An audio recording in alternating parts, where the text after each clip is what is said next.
Hola Diego, ¿me escuchan bien? Sí, le escuchamos, doctor. Ok, genial. Buenas tardes con todos chicos. Vamos a iniciar la clase de hoy día que corresponde al lupus eritematoso sistémico. Uy, le falta una ahí. Diego, si en algún momento se corta la señal o tal vez no me logran escuchar muy bien, igual que la anterior vez me cortas, ¿ok? La idea es que todos se escuchen bien, al menos toda la exposición, ¿ok? Está bien, doctor. Ya, ok. Iniciamos. El lupus eritematoso sistémico. Ay, ¿qué pasó?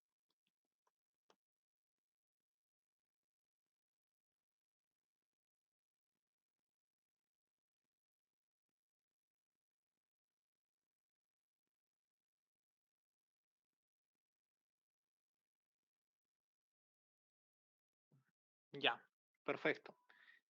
El lupus eritematoso sistémico, o como comúnmente lo llaman el ES, es de lupus eritematoso sistémico, ¿no? O sea, no es por otra cosa. Es una enfermedad, tal vez la enfermedad autoinmune sistémica por excelencia, ¿ok? La mayoría de los estudios de los demás o de las demás enfermedades autoinmunes sistémicas se saben gracias al lupus, porque de por sí es la enfermedad autoinmune por excelencia. Ya sabemos que autoinmune significa pues, que el mismo organismo, mediante la aberración de sus polimorfismos genéticos y la producción de anticuerpos, el mismo sistema inmunológico termina atacando el organismo, ¿no? Eso se llama autoinmune. Y es multisistémica. Obviamente, si la artritis reumatoide era sistémica, esta es mucho más sistémica, porque puede atacar o comprometer cualquier órgano, cualquier estructura en el cuerpo. Obviamente tiene sus preferencias y algunas se afectan más que otras, pero cualquier compromiso puede ser lupus. Y es lo que siempre uno escucha, ¿no? A manera de ironía y de broma tal vez, pero suele pasar. Cualquier cosa siempre puede ser lupus. O sea, no siempre es, pero siempre puede ser. Cualquier patología, cualquier enfermedad o compromiso que aún no tenga diagnóstico puede ser lupus, porque el lupus es tan sistémico que compromete muchos órganos. Es una enfermedad crónica también, no es una enfermedad que inicie en 1 o 2 semanas. Obviamente el inicio puede ser así, pero usualmente esta enfermedad se va prolongando y va viendo ciertos compromisos y de tal modo que se hace crónica, ¿no? Entonces, no es que un paciente venga diciendo, doctor, hace 2 días tengo dolor articular, tengo alopecia, derrame pleural, o tengo, no, no. Siempre son pacientes que tienen un tiempo de enfermedad de 1 mes, 2 meses, y muchas veces incluso de más años. Y una vez diagnosticada la enfermedad, el lupus, y después de que se haya hecho un tratamiento, dependiendo si es un tratamiento continuo, correcto o no, el curso del lupus va a tener ciertos picos de actividad y algunos de remisión. O sea, no es una enfermedad eh, tal vez en la que el compromiso va a ser igual durante toda la vida. Puede haber momentos donde esté inactivo, dormido, y de un momento a otro se puede activar y puede volver a mejorar y se activa. ¿Okay? Tiene un curso bastante crónico con varios episodios de actividad, remisión en un mismo paciente. Esa es la enfermedad, ese es el lupus. Muchas de las enfermedades que ustedes tal vez han discutido en diferentes partes de medicina interna, en neurología, cardiología, gastro, neumo, también se ven de cierto modo aquí en el lupus, porque puede haber bastantes compromisos. ¿Ok? Por eso es que se dice que el lupus es la EDTC por excelencia. EDTC significa enfermedad difusa del tejido conectivo. O sea, es una forma de decir que tiene una colagenopatía, es una forma general de decir que tiene alguna enfermedad autoinmune sistémica, ¿no? sea lupus, esclerosis sistémica, artritis reumatoide, miopatía, todas son EDTCs. Y el lupus es la EDTC por excelencia. El paciente tipo, obviamente, mucho más que el anterior, ves que en la artritis reumatoide y más que la esclerosis sistémica, es mucho más frecuente en una mujer en edad fértil, ¿ok? Bastante frecuente. Mujer en edad fértil y casi siempre tiene compromiso de varios sistemas o órganos. Por lo general, la mayoría de los pacientes debuta siempre entre los 15 y 64 años, pero de lejos es más frecuente en la edad fértil. Y casi siempre va a tener una característica, un compromiso a nivel de la cara, que es un eritema malar o eritema en alas de mariposa. Justamente por eso es que esta enfermedad también se le llama lupus eritematoso sistémico. Eritematoso porque tiene este rash característico. No todos los pacientes, vuelvo a repetir, pero la mayoría llega a tener el rash en alas de mariposa. ¿Ok? Por eso se llama eritematoso. Lupus, porque viene del latín de lobos, que en algún momento se creía que estas lesiones podían ser tipo mordedura de los lobos, ¿no? Por eso. Y sistémico, porque de hecho afecta a cualquier órgano. Esa es la enfermedad. Entonces uno ya tiene que estar, como siempre les indico, ¿no? O sea, no significa que un paciente varón no tenga lupus o un paciente niño o anciano. Pueden tener, pero lo más frecuente son pacientes mujeres de 30, 40 años que vienen con estos síntomas. La epidemiología. Edad fértil, ¿ok? Por excelencia. La relación de mujeres a hombres es de 9 a 1. O sea, es mucho más que las otras enfermedades autoinmunes. La prevalencia en general es de 0.1%. ¿Qué significa? De la artritis era 1%. Prevalencia por cada 100 personas en un lugar, uno tiene artritis reumatoide. El de lupus es 1 en 1000. Por cada 1000 personas en un lugar, uno tiene lupus eritematoso sistémico. La incidencia es 1 a 10 por 100.000 personas año.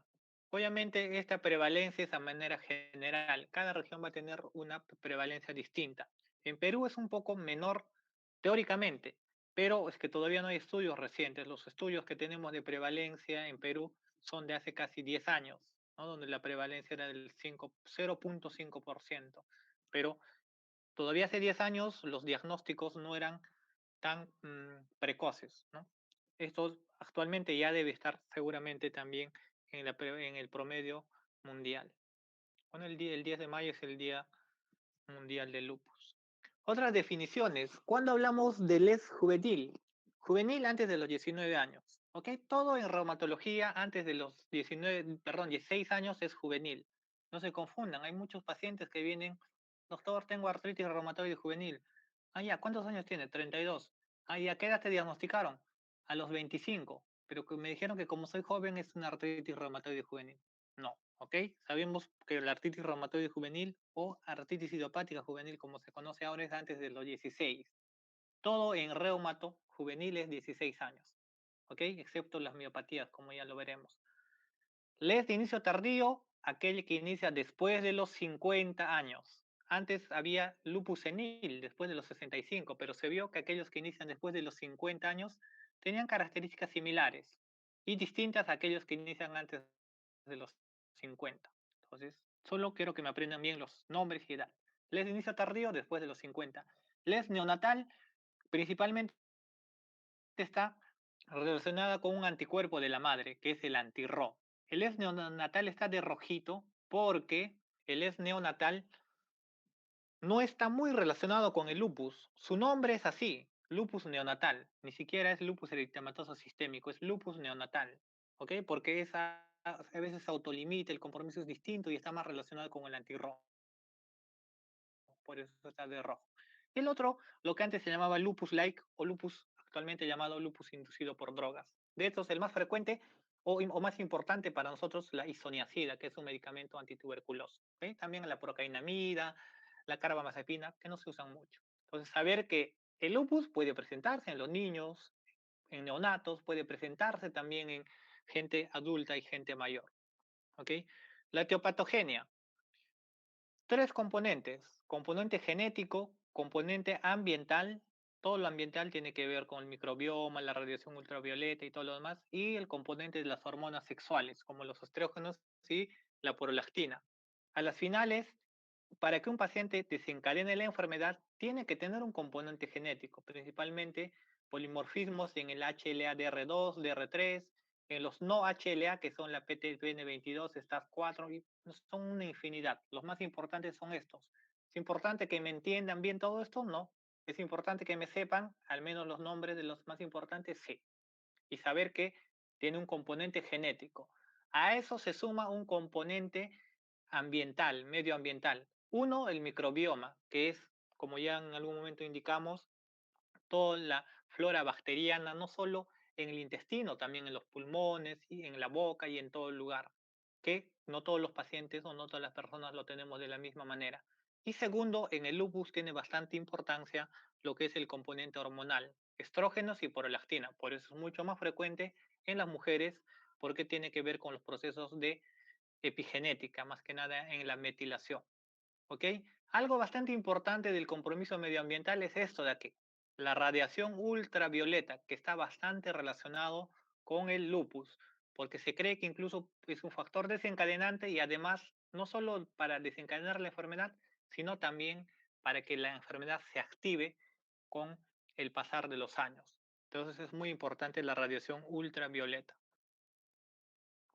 Segundo, ya cuando uno tiene estos componentes, es lo mismo que el resto de fisiopatología.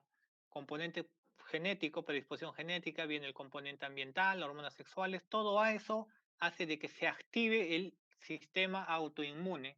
Se activan los linfocitos C, los linfocitos B, los T, y esos van a producir finalmente activación del complemento, van a producir citoquinas proinflamatorias que finalmente van a ir a comprometer a los órganos, en la sangre, en las plaquetas, en el pulmón, en el riñón, en la piel, en todas las estructuras, por dos mecanismos. Uno, simplemente por la activación del complemento y el depósito de complementos a nivel de estas estructuras, o tal vez por la activación de inmunocomplejos en el torrente sanguíneo y estas van a ir también a depositarse en diferentes órganos para producir lo que es ya la manifestación del lupus.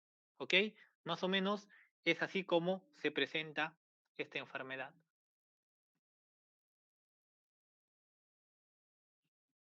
Las manifestaciones clínicas. De hecho, de por sí, lo más importante en el lupus es que ustedes me sepan bien esto de las manifestaciones clínicas. Sabemos que es multisistémico, pero hay que ver qué es lo que podría producir en cada órgano, en cada sistema. De por sí, en los pacientes al inicio de la enfermedad, casi siempre van a tener al menos el 50% de los pacientes al inicio estos síntomas. Síntomas generales como fiebre, astenia, pérdida de peso, manifestaciones cutáneas, de ellas la más frecuente el eritema malar en alas de mariposa, manifestaciones articulares, puede haber artritis o artralgias.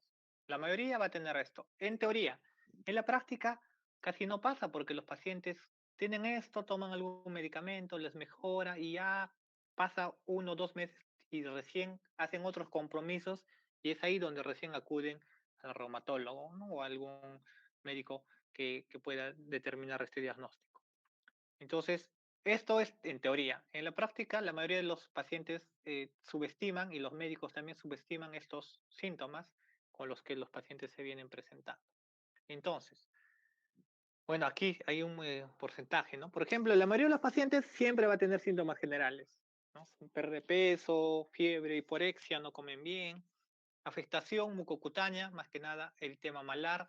Otra cosa importante es la fotosensibilidad. Los pacientes casi siempre dicen que incluso pueden tener muchos años de fotosensibilidad. Uno le pregunta, no, ¿y usted tiene la cara roja con el sol? Sí, doctor, de hace 5 años, cada vez que salgo al sol, los cachetes se me ponen rojitos.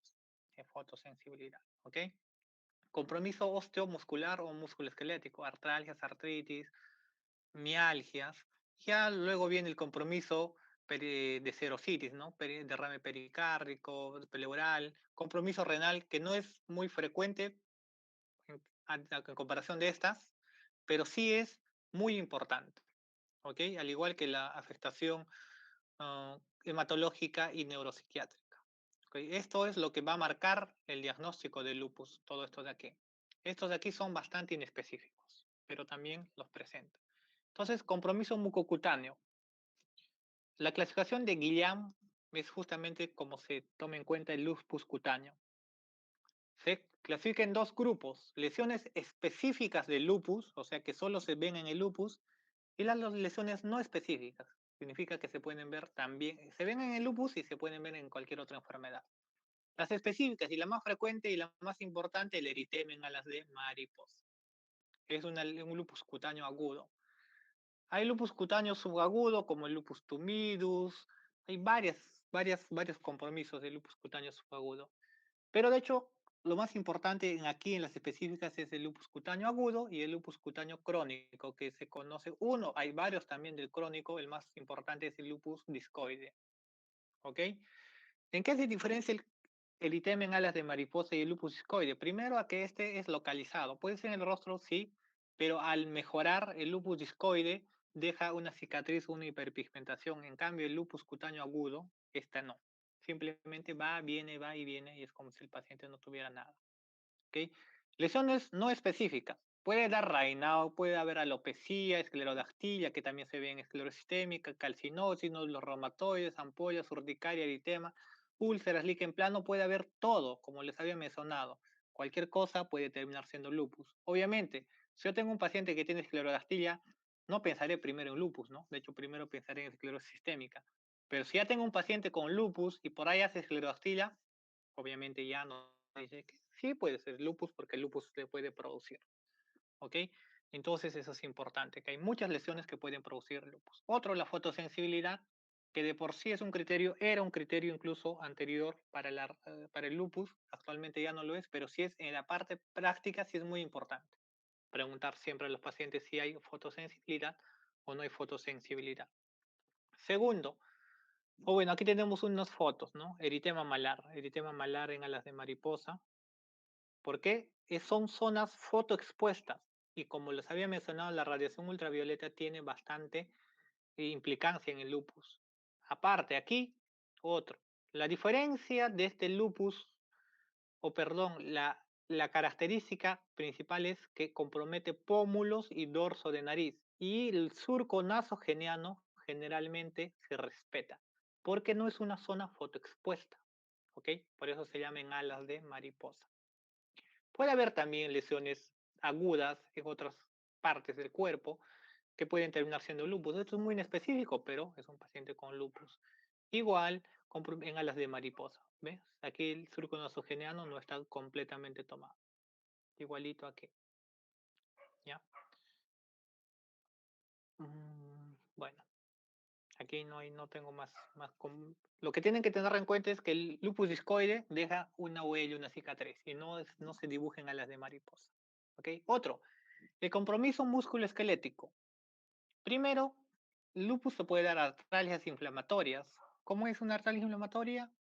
En las mañanas, que mejora con la actividad, empeora con el reposo, ¿no? Y puede dar artritis también, pero a diferencia de la artritis reumatoide, la artritis del lupus es una artritis no deformante. ¿Qué significa? ¿Tiene deformidad? Sí, pero cuando tú enderezas la mano y la pones en una estructura plana, la mano vuelve a su normalidad. Cosa que en un paciente con artritis reumatoide no pasa. Si un paciente con AR tiene esta deformidad, se queda así, ya no mejora. En cambio, en el lupus, no, porque el compromiso es más que nada por la laxitud de los tendones. A eso se llama artropatía de Yakut. ¿Ok? ¿El lupus puede producir miopatía? Por supuesto que sí. Pacientes que tienen miopatía secundaria al lupus vienen con compromiso similar a una dermatomiositis, ¿no? Con debilidad en los miembros inferiores, superiores, enzimas musculares elevadas y termina siendo lupus. El lupus puede producir también necrosis avascular. La necrosis avascular, como ya lo habrán visto tal vez o tal vez recién lo verán en traumatología, se produce porque una parte del hueso se queda sin irrigación sanguínea, principalmente es la cabeza femoral. Y en el lupus puede pasar eso. Los pacientes están con lupus y de un momento a otro dicen, doctor, tengo un dolor intenso en la cadera que se va a la zona inguinal, no me deja caminar y hace 2, 3 semanas estoy cojeando. Le hacen una resonancia y esta parte de la cabeza femoral se queda sin irrigación y eso se llama necrosis avascular, que hay de la cabeza femoral. Y también puede ser manifestación del lupus, pero más frecuentemente del síndrome antifosfolipídico. ¿Ok? Ahora, otro compromiso bastante importante, el compromiso renal. Es muy importante.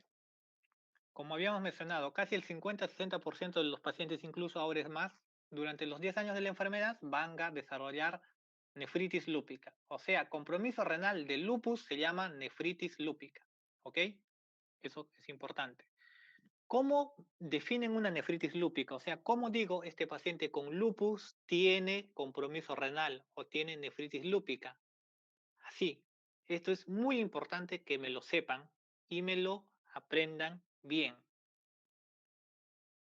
Uno, proteinuria persistente mayor a 500 miligramos, que es lo mismo que 0,5 gramos por día, o mayor a 3 cruces, y o cilindros celulares, que pueden ser cilindros hemáticos, cilindros de hemoglobina, cilindros granulosos o tubulares.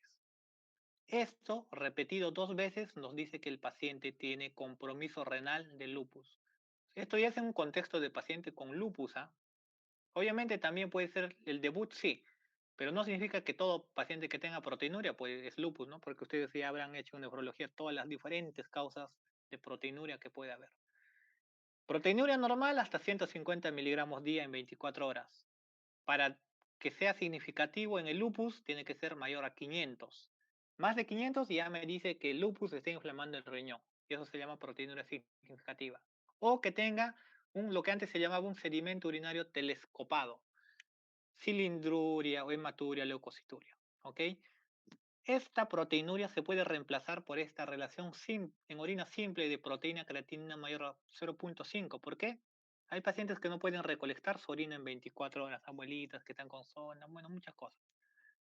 Entonces, en esos pacientes se puede reemplazar con este examen que se llama de una orina simple, medir la proteína y la creatinina en esa misma orina. Si sale más de 0,5, equivale a esto.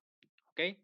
Ese es un criterio. Dos, una biopsia renal. Si una biopsia renal nos dice que tiene nefritis lúpica, este paciente tiene nefritis lúpica, incluso tiene lupus. Tercero, la opinión de un reumatólogo o nefrólogo. ¿Ok? Esta es la guía del 2012 de nefritis lúpica.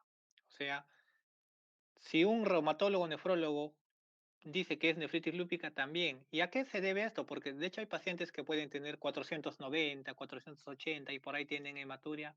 Obviamente uno ya hace el contexto y un paciente que tiene, por ejemplo, no sé, sintomatología sugerente de lupus, también nos dice que es una nefritis lúpica. ¿Ok? Esto es muy importante y no por gusto les puse aquí este vaso de cerveza. Bueno, que en verdad no es un vaso de cerveza, es una orina, un examen, una muestra de orina espumosa. Porque estamos acostumbrados, mal acostumbrados, internos, residentes, algunos médicos de otras especialidades, a pensar que la nefritis lúpica tiene que ver alteración de la creatinina, ¿no? Como les digo en el grupo, en las rotaciones, más del 50% de las veces que vamos a las interconsultas, los pacientes con lupus, siempre escuchamos eso, ¿no? Doctor, pero no tiene nefritis, no tiene compromiso renal. ¿Por qué? Su creatinina está normal. Eso no tiene nada que ver. La creatinina muchas veces nunca se altera en la nefritis lúpica. Si se altera, puede ser en el tipo 4 tal vez, o tal vez cuando ya está muy avanzado. Lo primero siempre es proteinuria. Siempre enfóquense en la proteinuria. Eso no significa que no tenga que pedirle creatinina o depuración. Tengo que pedirle, pero nunca se olviden de pedirle proteinuria de 24 horas. Y nunca se olviden de preguntarle a un paciente con lupus o que incluso estén sospechando lupus si sus orinas son espumosas. Porque el paciente no te lo va a decir. Ustedes le tienen que preguntar. Señor, señora, ¿sus orinas son espumosas? Ah, sí, doctor, hace 2 meses que mi orina es muy espumosa como la cerveza. Ok, entonces es muy importante esto de aquí. Ahora, ¿en qué casos hago una biopsia renal? Se los menciono, pero no es importante que lo sepan, esto ya es algo profundo para ustedes. La biopsia renal se hace cuando la proteinuria es más de 1 gramo repetido en 2 veces, o cuando es más de 500 miligramos, pero con sedimento urinario telescopado, o cuando tenga una azoemia sin ninguna otra causa que lo explique. En esos 3 casos, a los pacientes con lupus se les hace biopsia renal para, no para diagnosticar el lupus, tal vez puede ser si tengo duda, ¿no? Si no es más que nada para el tratamiento y los controles, ¿ok? Por eso los criterios de nefritis lúpica y de la biopsia son un poco distintos. Esto solo ténganlo en cuenta, no quiero que me lo sepan, no quiero que se confundan, porque esto sí lo tienen que saber de memoria, ¿ok? Segundo, esto también lo tienen que saber bien. ¿Cuántos tipos de nefritis lúpica hay? Es la clasificación del 2003 que sigue vigente, ha sido actualizada en el 2018. Lúpica, 6 letras, hay 6 tipos, ¿ok? 6 tipos de nefritis lúpica, 1, 2, 3, 4, 5, 6. La más frecuente y la más agresiva es la tipo 4, la nefritis lúpica difusa, que puede ser segmentario global, pero este es el término difuso porque compromete más del 50% de los glomérulos, que antes también se llamaba membrano proliferativa difusa. ¿Ok? Es la más frecuente y la más agresiva. Entonces es importante que me recuerden. Importante que me sepan de qué trata cada uno, sí, una característica. Por ejemplo, la membranosa casi siempre va a ser proteinuria, 10 gramos, incluso hasta 15 gramos de proteinuria. Y muchas veces en rango nefrótico, casi siempre. Ya no confundan rango nefrótico con proteinuria en lupus, ¿ok? Para nosotros el corte es 500 miligramos. En síndrome nefrótico sabemos que es 3.5, ¿no? Que es distinto, ¿ok? Ahora, la nefritis lúpica va a tener a veces azoemia, falla renal, puede llegar a tener igual que la focal. La 1 y la 2 son irrelevantes porque incluso ni siquiera modifican el tratamiento. A partir de la 3, 4 y 5 sí se tratan y la 6 ya es un esclerosante, significa que hemos llegado muy tarde y el riñón ya está comprometido. Otro, el compromiso pleuropulmonar. ¿Qué te puede dar? Todos estos compromisos. ¿Qué es lo más frecuente? Derrame pleural, ¿ok? Puede haber pleuritis, o sea, solo inflamación de la pleura, por supuesto, pero en la práctica y en exámenes lo más frecuente y lo que uno tiene que buscar siempre es derrame pleural.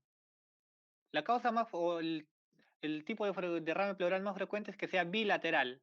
Ahora, después del bilateral es el izquierdo, o sea, entre el izquierdo y el derecho, si se afecta uno, es el izquierdo el que se afecta más en el lupus de Les del lado izquierdo. Y en la artritis reumatoide, que es raro el derrame pleural, pero podría producir, pero por cuestiones de examen es más el derecho, de R, de right. ¿Ok? Entonces, esto es importante, el derrame pleural. Que hay que saber que el derrame pleural pocas veces es muy sintomático, casi siempre es lento, lento. Inicia con disnea, dolor tipo pleurítico, y uno ve las imágenes de derrame pleural. Puede producir hemorragia alveolar difusa, también, no es usual. Puede producir neumonitis lúpica, que es raro, es como una neumonía bilateral. EPI de tipo NINE, no es lo más frecuente. Todo esto no es tan frecuente, esto es lo más frecuente. ¿Ok? Entonces estamos obligados.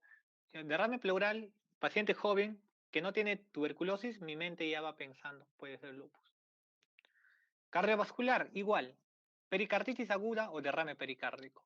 Paciente típico, ¿no? Paciente que viene con un dolor pleurítico, que duele a la inspiración, mejora cuando se siente hacia adelante, le toman un EKG, tiene ondas ST, perdón, el segmento ST con concavidad superior, ST elevado con concavidad superior, en todas las derivadas, le piden enzimas cardíacas elevadas, es una pericarditis aguda, que puede ser manifestación inicial o también de actividad de los pacientes con lupus.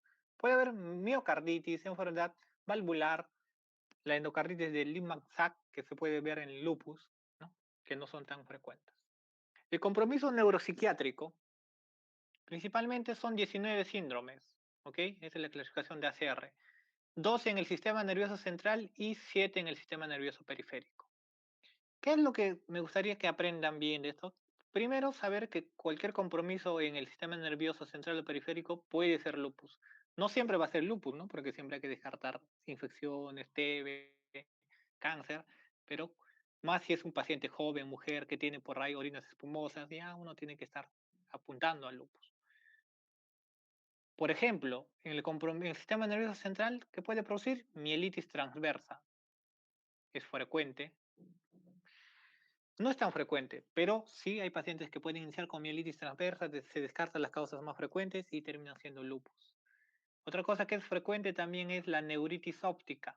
¿no? Pacientes que de un momento a otro ya no ven, puedes terminar siendo lupus. Las polineuropatías, el resto de compromisos también se pueden ver en el lupus. ¿Ok? Entonces es importante tener en cuenta todos estos datos. Esto sí es muy importante, saber el compromiso hematológico, porque es bastante frecuente. Las tres series afectan. Te produce anemia. ¿Cuál es el tipo de anemia más frecuente? La anemia de enfermedad crónica, que se caracteriza porque es normocítica, normocrómica, por lo general, pero en el lupus tiene una característica peculiar, que esa anemia normocítica, normocrómica, frecuentemente es ferropénica, o sea, tiene hierro bajo, ¿ok? Normalmente no debería pasar en la inflamatoria. Pero el tipo de anemia más característico y el que me sirve para criterio, porque la anemia de enfermedad crónica te puede dar cualquier cosa, pero hay una anemia que es la anemia hemolítica autoinmune, que es la HAI, que nos sirve como criterio para lupus. De las causas más frecuentes de la anemia hemolítica autoinmune, una de ellas es el lupus. Incluso pacientes con anemia hemolítica autoinmune pueden estar por 5 o 6 años con el hematólogo y después desarrollan lupus. Entonces eso también puede pasar. Otra que es menos frecuente es la anemia hemolítica microangiopática, ¿no? Como la púrpura trombocitopénica trombótica. Entonces eso puede producir también el lupus. ¿Cómo voy a diagnosticar una anemia hemolítica? Como ya habrán visto en hematología. Paciente con anemia aguda, ictericia porque las bilirrubinas indirectas están elevadas, con DHL elevado, con reticulocitos elevados y test de Coombs directo positivo. Y en la lámina periférica hay compromiso de la morfología de los glóbulos rojos. Esa es una anemia hemolítica autoinmune, ¿no? Son pacientes que llegan con hemoglobina de 4, 5, anemias severas. Leucopenia, sabemos que la leucopenia es menos de 4000. También es importante y es frecuente en los pacientes con lupus. Algo que es importante también son los linfocitos. Linfopenia generalmente, por definición, es menos de 1500 en todo. Pero para el lupus se considera linfopenia para actividad y para criterio menos de 1000. ¿Ok? Menos de 1000. Trombocitopenia igual. El lupus puede iniciar como PTI, como púrpura trombocitopénica idiopática. Los pacientes están con PTI muchos años y luego termina siendo lupus. O a veces debutan como PTI y en verdad tienen por ahí otro compromiso y en verdad es un lupus. Pero lo que hay que tener en cuenta es esto. La trombocitopenia, por lo general, en pacientes normales es menos de 150.000. En los lúpicos, para tomar en cuenta como actividad y como criterio, es menos de 100.000. ¿Ok? Los números cambian un poquito en linfocitos y en plaquetas. Eso es importante que lo sepan. O sea, si le preguntan plaquetopenia, ¿cómo es? Menos de 150.000, eso lo saben todos. Pero en el lupus, plaquetopenia es menos. Es de 150.000, sí, pero significativa como criterio y como actividad es menos de 100.000.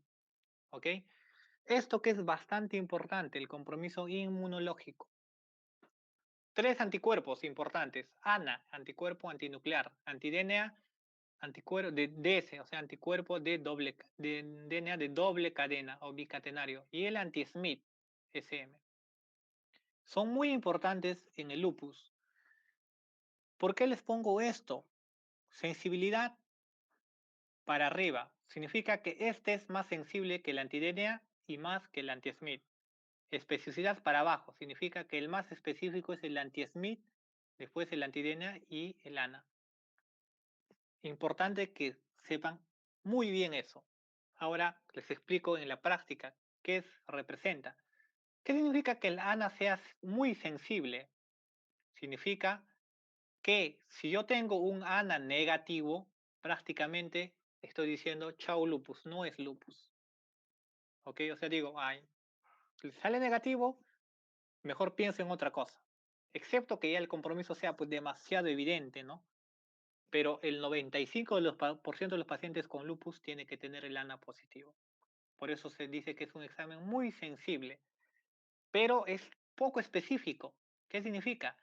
Que si sale el ANA positivo no me dice que sea lupus, porque puede ser muchas otras cosas más. ¿Ok? El ANA te puede estar positivo en esclerosis sistémica, miopatías, hasta en artritis, en infecciones, en lo que sea. O sea, me sirve negativo para descartar, pero sí o sí debo pedirle. Si sale positivo, para seguir buscando mis criterios, porque es poco específico. El anti-Smith es al revés. Significa que cuando me sale positivo, es tan específico que me sale positivo, estoy diciendo que prácticamente es lupus. Pero lamentablemente es tan poco sensible que solo en 30-40% de los pacientes con lupus le sale el ANA el anti-Smith positivo. Significa que si me sale negativo, no me descarta nada, ¿no? Porque no es tan frecuente. ¿Ok? Y el anti-DNA es el mejor examen por ambas cosas, porque es altamente sensible y altamente específico. De hecho, no tanto como estos en los extremos, pero me sirve bastante.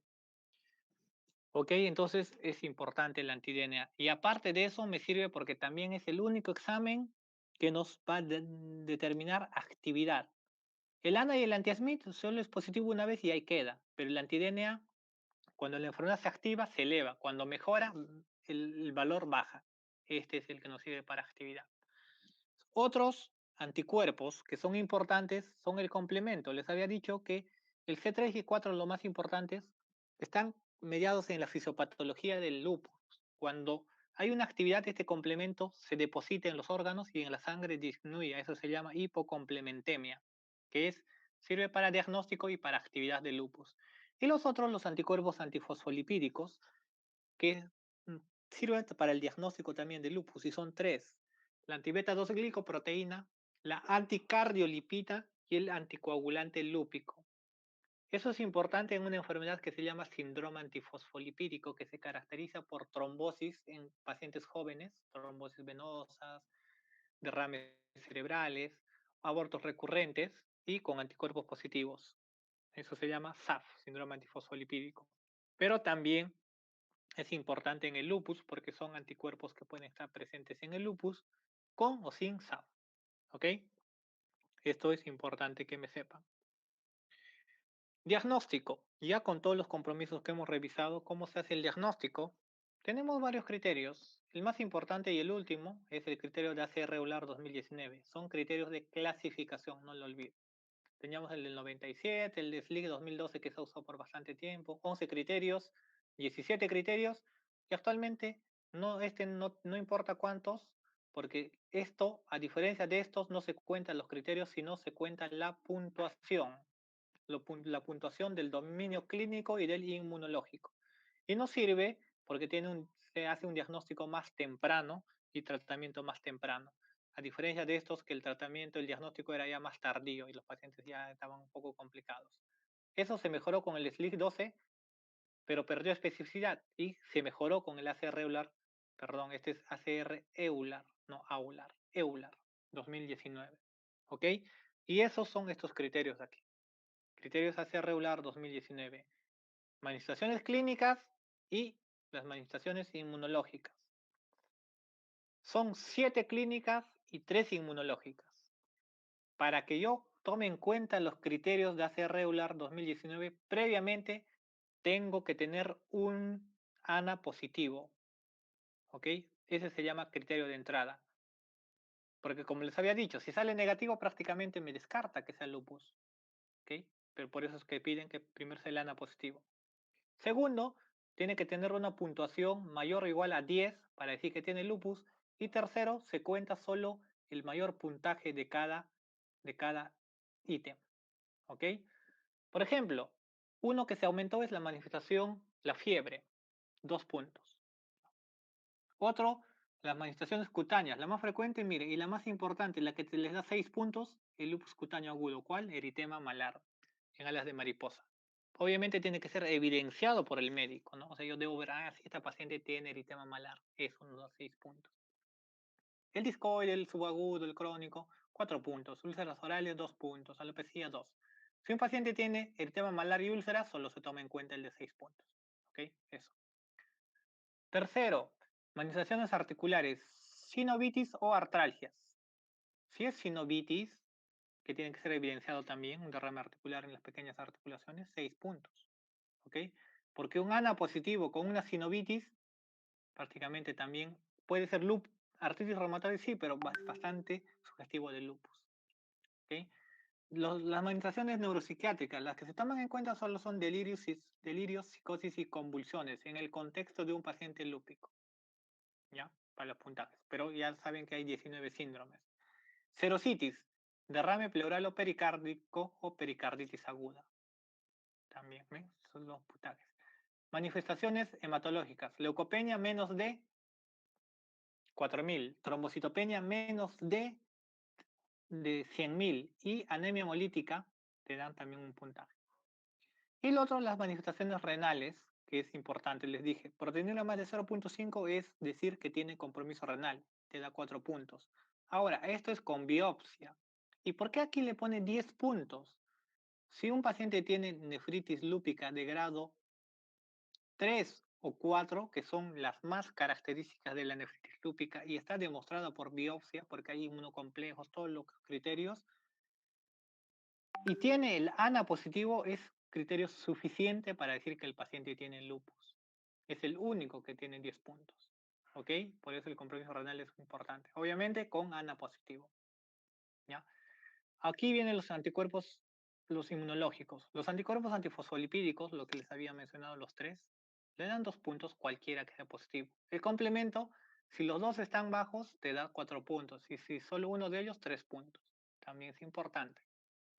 Y los anticuerpos, ya los que les había mencionado, ya sea anti-DNA o anti-Smith, cualquiera te da 6 puntos. ¿Ok? El ANA no se toma en cuenta porque el ANA ya es un criterio de entrada. O sea, ya no es criterio aquí, sino antes de todo esto tiene que tener un ANA positivo. Esos son los criterios ACR regular del 2019. La sensibilidad es bien alta, 96%, y la especificidad ha mejorado bastante respecto a los del 2012, que es de 93. O sea, son hasta ahora uno de los mejores criterios de clasificación para el lupus. Tienen que saberlo, sí. No los puntajes tal vez, pero sí los nombres. ¿Ok? Los nombres. Aquí, por ejemplo, la fotosensibilidad que era en el del SLIC 2012 se ha quitado. Ya no es un criterio. Pero en la práctica sí es importante. ¿Ok? El tratamiento. El tratamiento es importante que me sepan tal vez los medicamentos que se usan, ¿no? Va a ser muy difícil que ustedes lleguen en algún momento a tratar a pacientes con lupus a menos que sean reumatólogos, pero sí tienen que tener criterio de qué medicamento se usa, cómo se usa. Casi siempre corticoides, ¿no? Siempre es importante los corticoides, puede ser vía oral o intramuscular. Después tenemos medicamentos dependiendo de la severidad, si es severidad leve, moderada o muy severa, ¿no? O severa, perdón. Si es leve, casi siempre glucocorticoides y metotrexate. ¿Cuándo va a ser leve? Tal vez un paciente que tiene solo compromiso rash malar o solo tiene artralgias, artritis, nada más. O tal vez solo tiene derrame pleural. Entonces puede iniciar con glucocorticoides, AINES o azathiopina o metotrexate. Ya si el paciente tal vez tiene una pericarditis aguda, tiene tal vez por ahí una trombocitopenia en 90.000, 40.000, ya debo estar pensando en azatioprina o tal vez en micofenolato, ¿no? Y ya si tienen compromiso severo, tal vez una glomerulonefritis rápidamente progresiva o tiene tal vez una nefritis lúpica tipo 4, tienen proteinuria, tienen hemorragia alveolar difusa, tiene un compromiso ya más severo, ya voy pensando ciclofosfamida rituximab o micofenolato. ¿Ok? Casi siempre va a ser corticoides con estos inmunosupresores. El rituximab es biológico, ciclofosfamida, micofenolato, mofetilo son inmunosupresores. Inhibidores de la calcineurina, como el tacrolimus, la ciclosporina, medicamentos. El belimumab es un medicamento que en algún momento se dio bastante, tuvo bastante esperanza, pero no es un buen medicamento, un medicamento biológico para lupus, pero no es tan bueno. ¿Ok? Entonces, hay algo que está aquí y que se usa en todo paciente con lupus, desde que tenga compromiso leve hasta severo, y esa es la hidroxicloroquina. ¿Ok? La hidroxicloroquina, que la dosis es 5 miligramos por kilo día, que se tome en las noches, porque puede producir hiperpigmentación y retinopatías. Eso se toma en las noches y eso se da a todo paciente con lupus. ¿Ok? Muy aparte, tener que tener en cuenta de bajar de peso, no fumar, no alcohol. Si tiene anticuerpos antifosfolipídicos positivos, hay que valorar la posibilidad de la posibilidad de anticoagulación, todo lo demás. Entonces es importante. Ya si el paciente tiene compromiso severo, principalmente cuando va a ser severo va a ser por el compromiso renal, o sea, la nefritis lúpica. ¿Y qué se usa en la nefritis lúpica? Se trata tres tipos de nefritis lúpica, la 3, la 4 y la 5. Las más intensivas es la 4. En general, ¿qué se tiene que hacer? Pulsos de glucocorticoides por 3 días, seguidas de prednisona de 1 miligramo kilo día o de 0,5. Paciente con lupus le doy 1 gramo de metilprednisolona, o sea, 1000 miligramos por 3 días, uno por día, y después le continúo prednisona 60 miligramos por día. Y eso se va a ir bajando. Y aparte de eso, le tengo que dar el inmunosupresor. Y son dos los medicamentos que se usan: ciclofosfamida y micofenolato. Son los dos que se usan. La ciclofosfamida en pulsos endovenosos cada mes, ¿no? Que es un tipo de quimioterapia. Y el micofenolato en pastillas, que puede darse de 2 a 3 gramos. Viene de 500 miligramos. Y eso se llama tratamiento de inducción por 6 meses. Si el tratamiento mejora, se pasa al tratamiento de mantenimiento, que puede ser con micofenolato o azatioprina. Y si no mejora, se cambia. ¿Cómo? Si yo inicié con micofenolato, cambio a la ciclofosfamida. Si yo inicié con la ciclofosfamida, cambio al micofenolato. ¿Ok? Pero eso es todo. Ahora, el rituximab está indicado en pacientes que no mejoran ni con ciclofosfamida ni con micofenolato. ¿Ok? Más o menos, esa es la forma en la que se tiene que tratar estos pacientes con compromiso de nefritis lúpica. Todo paciente con nefritis lúpica debería tener una biopsia idealmente si tiene más de 1 gramo de proteinuria. ¿Ok? Eso es importante. Entonces, ¿es muy importante que me sepan bien cómo se tratan? No. Solo saber que hay una fase de inducción, hay una fase de mantenimiento, que se usa pulso de corticoide cuando es una nefritis lúpica y qué medicamentos. Ciclofosfamida, micofenolato, rituximab. Y en los casos leves a moderados, azatioprina, metotrexate. También se puede usar ciclosporina, leflunomida en algunas ocasiones y la hidroxicloroquina, que es muy importante. ¿Ok? El corticoide siempre, al inicio y poco a poco se va a ir bajando. ¿Y cómo yo sé que un paciente está recibiendo un tratamiento adecuado? ¿Cómo sé que está mejorando? ¿No? Para eso nos sirve la clinimetría, lo que les había dicho. ¿Y cuál es una de las clinimetrías más importantes en el lupus? Se llama SLEDAI. El SLEDAI es el que nos dice, efectivamente, este paciente está mejorando, no tiene su compromiso, hay que darle otro tratamiento. A eso nos ayuda el SLEDAI. ¿Ok? Obviamente el SLEDAI ya lo vamos a ver en las clases prácticas, pero sí deben saber bien el nombre. SLEDAI es índice de actividad de la enfermedad del lupus. Systemic, o sea, el SL es el nombre de lupus en inglés. ¿Ok? Entonces, por eso se llama SLEDAI. ¿Y qué es lo que se ve en el lupus? Eso es lo que les había mencionado en la clase introductoria. En el lupus y en la mayoría de las enfermedades autoinmunes pasa esto. El paciente puede estar activo y esa actividad puede mejorar, pero se puede volver a activar y mejorar. Eso nos ayuda el SLEDAI a decir este está activo, no está activo, todo, ¿no? Porque son varios compromisos, no es un solo examen que me dicen.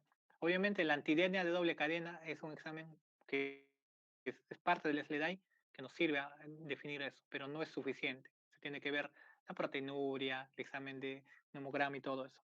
Pero cada vez que hay actividad, se va haciendo más daño, más daño, más daño, y el daño es progresivo e irreversible.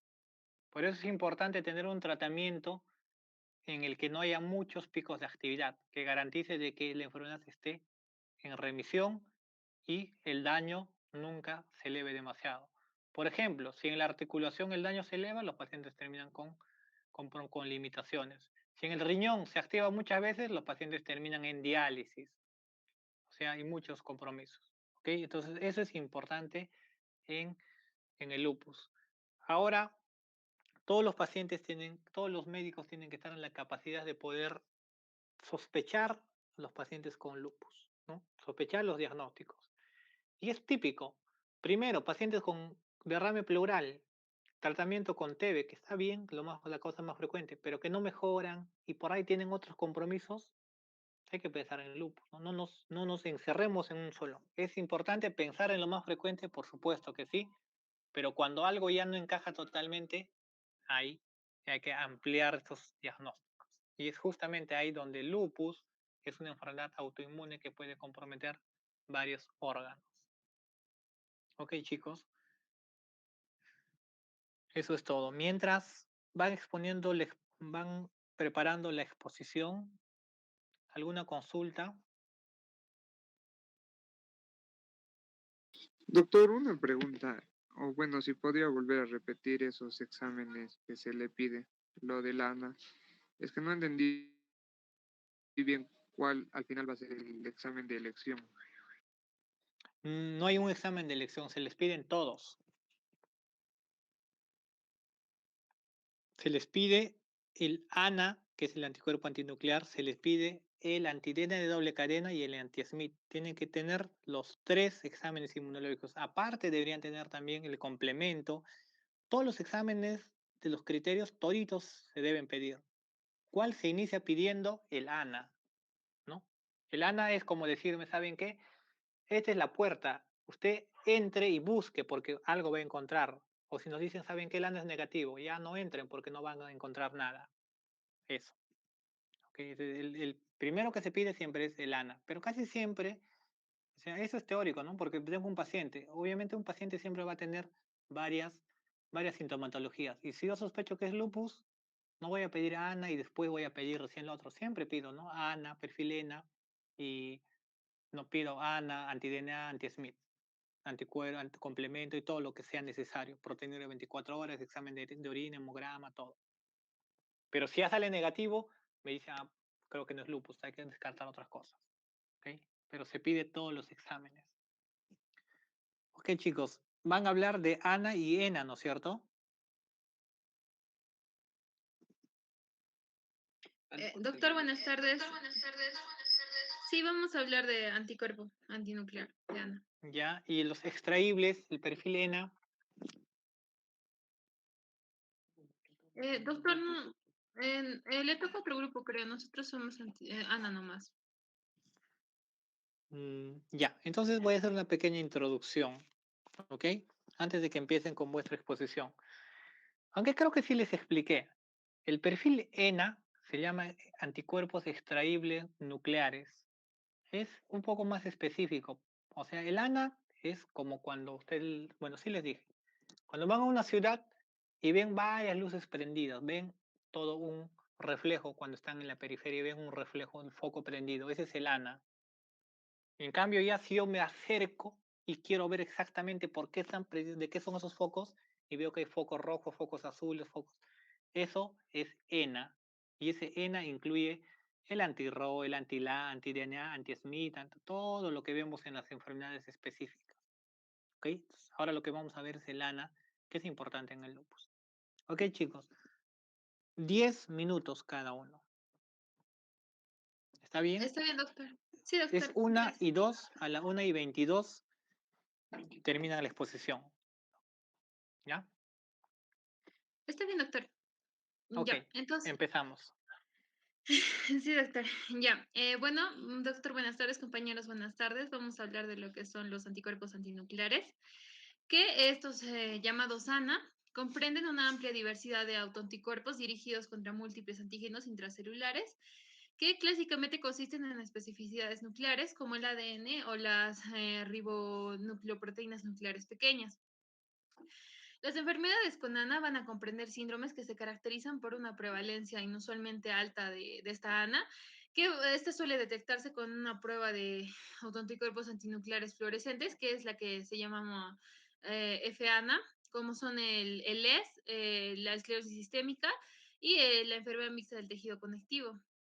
Mm, Se ha observado que la prevalencia de ANA en lo que es la poliomiositis, la dermatomiositis y el síndrome de Sjögren es algo más baja que en otras enfermedades con ANA, pero por ello estos se agrupan juntos. ¿Por qué? Porque comparten antígenos y similares y etiologías parecidas. Sin embargo, estos autoanticuerpos también se producen en diversas enfermedades infecciosas, inflamatorias y neoplásicas y también en personas sanas. Siguiente, por favor. Ya, en cuestión a la historia, tenemos que en 1948 se observó que las muestras de médula ósea de un paciente con LES contenían células de lupus eritematoso que posteriormente fueron útiles para el diagnóstico de este LES y para el lupus inducido por fármacos, también para el síndrome de Sjögren y la ortitis reumatoide. En 1957, la inmunofluorescencia indirecta permitió el desarrollo de la prueba de autoanticuerpos antinucleares fluorescentes como una prueba más sensible para el ES y otras enfermedades relacionadas. Entonces nos surge la pregunta de que si esto sana tiene una relevancia en la patogenia de la enfermedad. Y bueno, se ha especulado que desempeñan una función en la patogenia de la enfermedad reumática. Por ejemplo, que se sospecha que los anticuerpos anti-ADN fomentan la inflamación en la nefritis del LES a través del depósito de inmunocomplejos, también a través de la unión directa de antígenos glomerulares con reacción cruzada y por la inducción de la toxicidad celular. Siguiente, por favor. En cuestión de los métodos de detección, tenemos dos. El primero, la inmunofluorescencia indirecta, que va a ser un método de cribado rápido y muy sensible para la detección de ANA y sigue siendo la prueba clínica inicial de referencia. Bueno, esta va a consistir en que los sueros de la prueba se van a incubar en varias diluciones con las células del sustrato y los autoanticuerpos unidos se van a detectar mediante una anti-IgG humana que está conjugada con fluorocisteína y esto va a ser seguido por la visualización en un microscopio de fluorescencia. Los resultados se van a describir en dos parámetros que son el patrón y el título y cualquier patrón de reactividad con un título de uno de 40 o superior se va a considerar positivo. En cuestión del análisis de inmunoabsorción ligada a enzimas, que se le ELISA, vamos a decir que es una técnica muy sensible y rápida para la detección de autoanticuerpos. Em, Se ha utilizado con frecuencia para detectar lo que es ANA específicos como los autoanticuerpos anti-ADN y el autoantígeno nuclear extraíble, que es el ENA, que, bueno, sí lo vamos a hablar, que es el anti-SM, el anti-RO, el anti-LA y el anti-RNP. En cuestión de la interpretación de los FANA, como mencioné, tenemos a lo que es el patrón y el título. Los patrones de tinción mediante este FANA suelen registrarse tanto como homogéneos, moteados o periféricos cuando está presente la tinción nuclear, pero también pueden ser registrados como citoplasmáticos, también del centrómero o nucleares, y lo cual nos va a reflejar la localización intracelular de los antígenos Diana. Bueno, en cuestión de estos patrones, vamos a tener que los patrones van a ser homogéneo, que también se denomina difuso, el cual se caracteriza por una tinción homogénea en el núcleo, cuya intensidad puede variar dependiendo de la concentración de los anticuerpos que estén presentes en el suero. La placa de la cromatina en células en división puede estar teñida de manera compacta, delineada o difusa, y los nucleolos pueden estar o no teñidos. Ya, este va a estar asociado más que nada con lupus eritematoso sistémico, con la enfermedad mixta del tejido conjuntivo y con lupus inducido por fármacos. En cuestión del moteado, bueno, este va a estar caracterizado por tinción del núcleo con gránulos finos o gruesos, el cual va a estar asociado más que nada al LES, al síndrome de Sjögren, a la esclerodermia, a la artritis reumatoide y a la enfermedad mixta del tejido conjuntivo. En cuestión del nucleolar, esta va a tener como característica una tinción intensa de los nucleolos y va a estar asociado a la esclerodermia y la polimiositis. En cuestión del centromérico, este va a estar como, bueno, caracterizado porque los núcleos se van a teñir con puntos finos distribuidos de manera homogénea en el nucleoplasma de las células con esa interfase. Y en cuestión del periférico, esta va a estar caracterizada por una tinción regular alrededor del núcleo, en la cual, pues, contrario al otro, en el centro de este patrón va a mostrar menos tinción. Bueno, este va a estar asociado más que nada a la esclerodermia y lo que es el CRES. En cuestión al título, vamos a tener un valor de corte que está ampliamente aceptado para la positividad de prueba, que va a ser, este se mantiene en 1 sobre 40, 1 de 40, que generalmente se considera que los títulos más altos se relacionan con una mayor importancia clínica. En cuestión a las personas sanas, generalmente las personas de edad avanzada y las mujeres o los familiares de personas con enfermedades del tejido conjuntivo, esta prueba de FANA puede resultar positiva con una frecuencia a veces superior al 30%. Aunque estas personas suelen tener títulos inferiores a uno de 320 que tienen patrones de tinción homogéneos, muchos sujetos van a poseer títulos más altos, pero van a ser asintomáticos durante años. Y en ocasiones también la prueba de FANA puede resultar negativa en los pacientes con LES. ¿Por qué? Esto pasa más frecuentemente si tienen anticuerpos anti-RO o anti-ADN aislados. En cuestión a la edad, pueden tener aproximadamente de un 3 a 5% de la población que va a presentar resultados de ANA positivos que van a, o sea, ser, no necesariamente tienen que tener una enfermedad, pues van a ser asintomáticos. ¿Por qué pasa? Esto pasa cuando van ascendiendo el porcentaje con la edad y llega hasta de un 10 a 37% mayores de 65 años. Estos resultados se van a considerar falsos positivos. ¿Por qué? Porque no están asociados a una enfermedad autoinmune. Y esto se va a dar más en mujeres que en varones. En cuestión de la clasificación, tenemos que ya bueno, esos son lo que son los patrones. Ya, en cuestión a la clasificación, se ve que luego de la detección de un título alto de estas sanas en el suero de un paciente, se procede a determinar cuáles son los subtipos implicados. Por lo general, esto se va a hacer en células de la línea HEP2. Entonces tenemos lo que son los anti-ENA, ya, que van a ser el anti-RO, el anti-LA, el anti-SM o el SMIT, el anti-NRNP, que es la riboproteína nuclear, el anti-SCL70, que es la topoisomerasa 1, y el anti-JO. También tenemos el anti-GP210, que va a ser la glicoproteína de poro nuclear GP210. También el anti-P62, que es la nucleoporina 62. El anti-DSNA, que va a ser el ADN de doble cadena. Y los anticuerpos anticentromeros.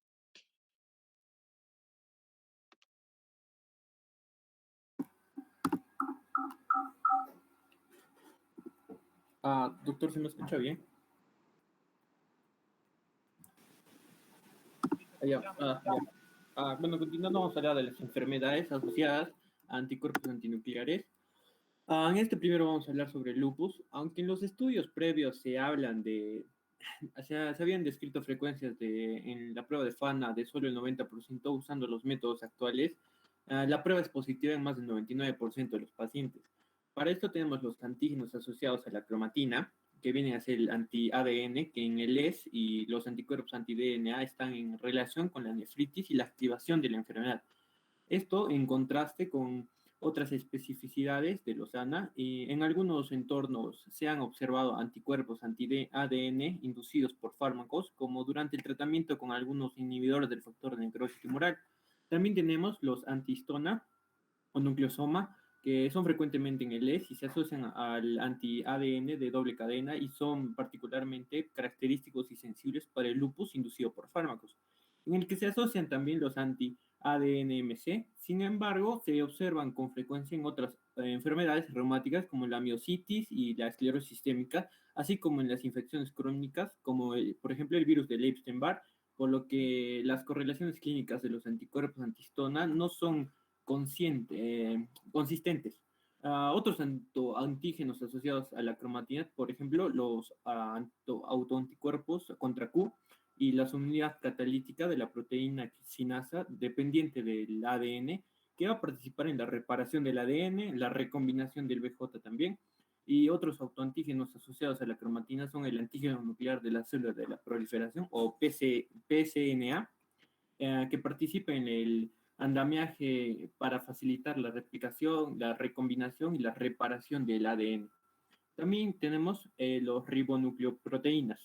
En esta, las antirribonucleoproteínas nucleares pequeñas, que en el es los anticuerpos de SNRNP, mejor descritos, cumplen las especificidades del SM y el RNP U1. Y los anticuerpos anti-SMIT o anti-SM, perdón, se dirigen a proteínas del núcleo del SM, aparentemente solo en el 20 a 30% de los pacientes con lupus eritematoso sistémico, pero se han considerado específicos para el diagnóstico. Sin embargo, su presencia se ha asociado solo de forma inconstante a la actividad específica de la enfermedad o al pronóstico también. Por lo contrario, los autoanticuerpos anti-SNRNP-U1 se dirigen a los polipéptidos 70K, que se producen en el 30-40% de los pacientes con lupus. También tenemos los anti-RO y el anti-LA o SSA y el SSB. Las partículas del anti-RNP, anti-RO y el anti-LA se han asociado con frecuencia al síndrome de Sjögren y el síndrome de lupus neonatal, En el LES, el antirROS se asocia a diversas manifestaciones, especialmente a enfermedades cutáneas y el síndrome de lupus neonatal. En comparación, el anti-LA se relaciona con el lupus de inicio tardío y el síndrome de Sjögren secundario, y el síndrome de lupus neonatal y la protección. También tenemos el antirribosoma. Los anticuerpos antirribosoma mejor estudiados en el lupus son estos, y los antiproteína P ribosómica o el anti-P, aunque se presenta solo en una minoría de los pacientes, se va a considerar bastante específicos para el lupus eritematoso sistémico, especialmente para el neuropsiquiátrico y la psicosis clásica.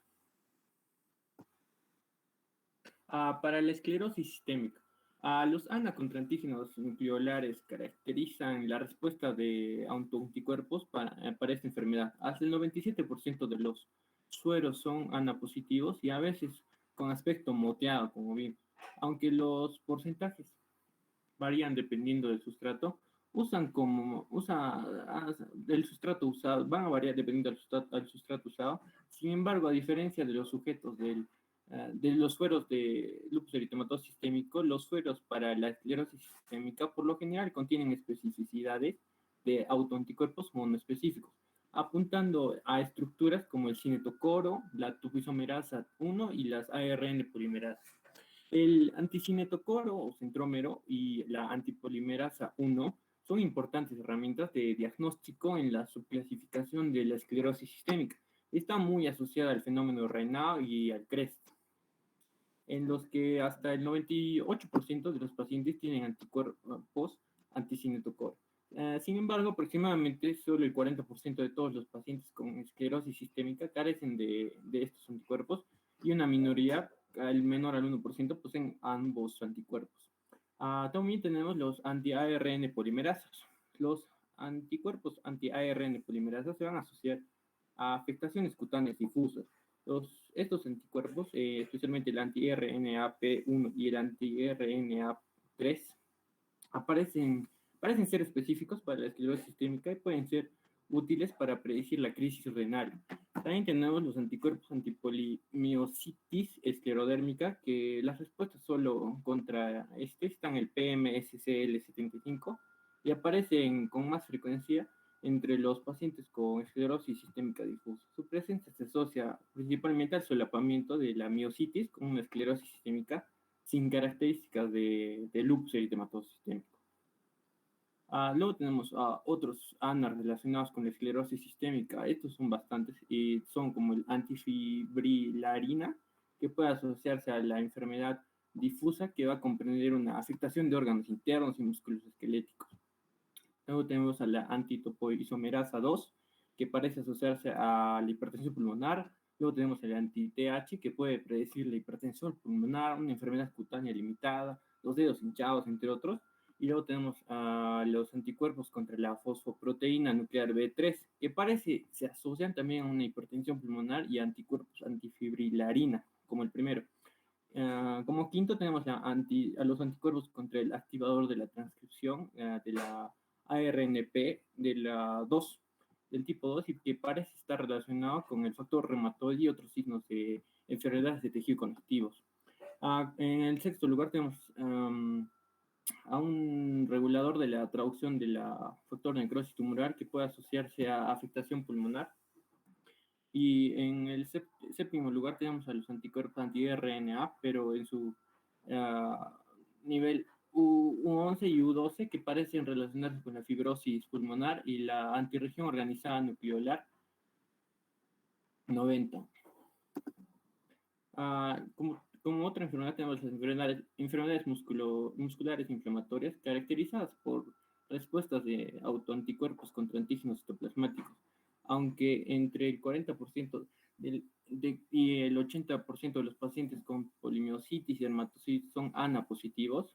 Tenemos también dentro de estos los autoanticuerpos específicos para la miositis, los antisintetasas, que son, aunque la polimiositis aparece con más frecuencia en el anti-JO1 y la dermatomiositis es más frecuente en otras sintetasas, Estas especificidades juntas se van a relacionar con un síndrome llamado síndrome anticistasa y que va a comprender una enfermedad pulmonar intersticial, artritis, calcinosis y el síndrome seco. También tenemos los autoanticuerpos de solapamiento de la miocitis.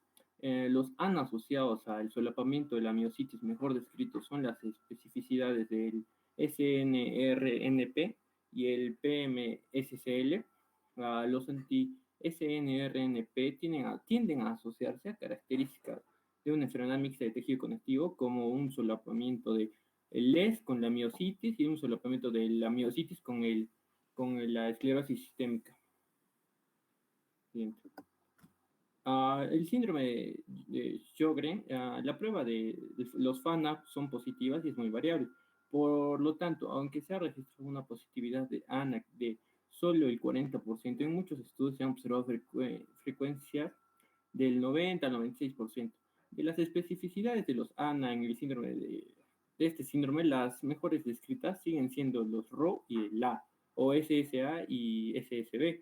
Los anticuerpos anti-RO aparecen aproximadamente en el 40 al 95% de los pacientes en este síndrome y se asocian a una serie de manifestaciones que son extraglandulares, como la asociación serológica, como el anti-LA y el factor reumatoide.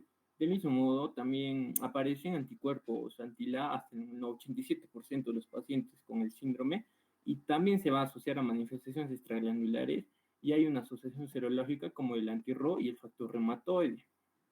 Se han detectado anticuerpos como la alfa-fodrina en el 64 hasta el 67% de los pacientes, como son relativamente infrecuentes, pero llegan a ser infrecuentes en otras enfermedades del tejido conectivo como el lupus eritematoso sistémico. En contraste, se han descrito anticuerpos contra la beta-fodrina hasta en el 70% de los pacientes, pero no se han registrado asociaciones clínicas. Si bien se han observado otras especificidades de este síndrome en una porción significativa, que llega a ser incluso mayor al 3% en pacientes, que comprende los anticuerpos contra el MA1 y las proteínas, que es una proteína de 200 kilodaltons, y entre otras, como el P80. P80 coilina se llama, que también es una proteína que de 80 kilodaltons.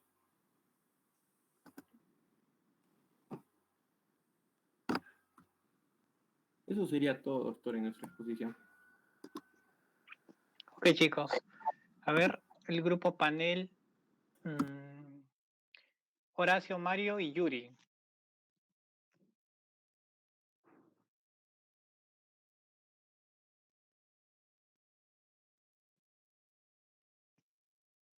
Yuri.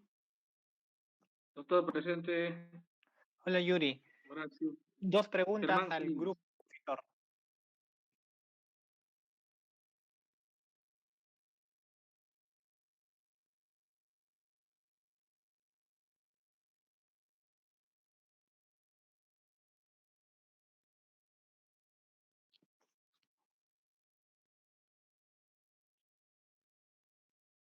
Yuri.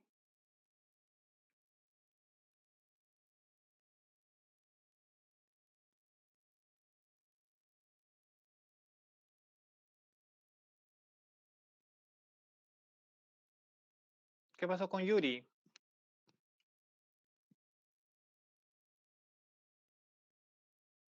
Doctor, el sistema le ha sacado. Ahorita se va a volver a conectar. Ya, por mientras, Horacio. Horacio, Mario.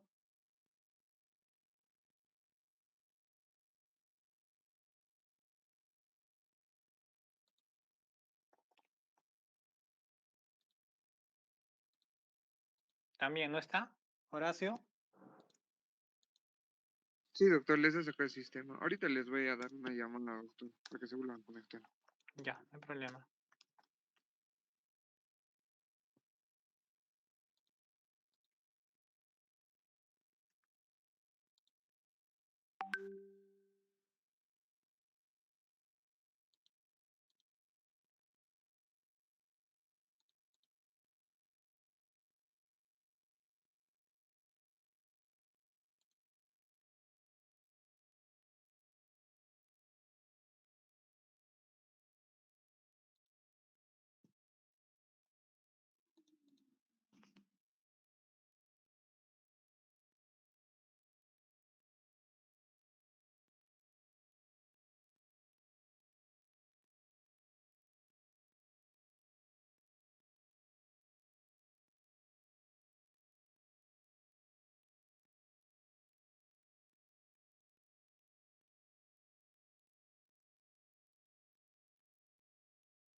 Doctor, si me escucha.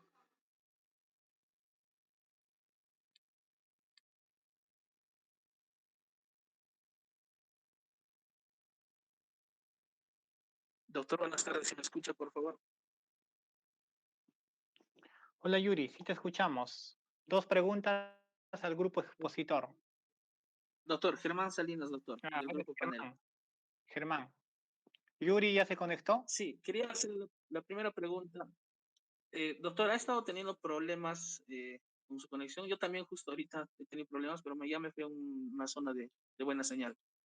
Ya, Seguro iniciamos que ahorita contigo sí. en todo caso, Germán. Perfecto, doctor, muchas gracias. La primera pregunta era con respecto a los resultados de los anticuerpos irregulares, de antinucleares, perdón.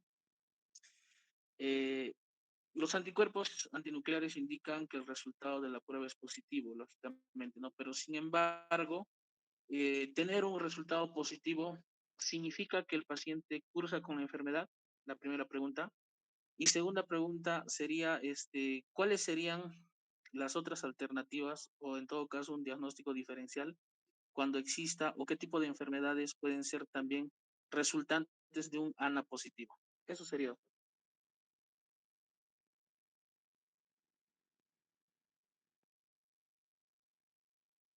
Doctor, buenas tardes. ¿Expone cualquiera o nos va a decir, responde cualquiera o nos va a decir usted, doctor? No respondan, si desean pueden responder los dos, solo uno de ustedes, no hay problema. Ya está bien, doctor. Entonces, ya. Bueno, en cuestión de tu primera pregunta, em, ya, como mencioné, sí, existe lo que es el falso positivo. Entonces, sí, sí puede haber pacientes que, como mencioné, hay personas sanas que dependiendo de la edad, el ANA puede aumentar, aunque la persona no tenga una enfermedad reumatológica, el ANA puede estar presente en personas dependiendo de la edad. Cuanto más mayor seas, puedes tener un aumento de este título del ANA, entonces nos daría un falso positivo. La persona no tiene una enfermedad reumatológica, sin embargo, sí tiene un ANA positivo. En cuestión a la siguiente pregunta, mi compañero lo va a responder.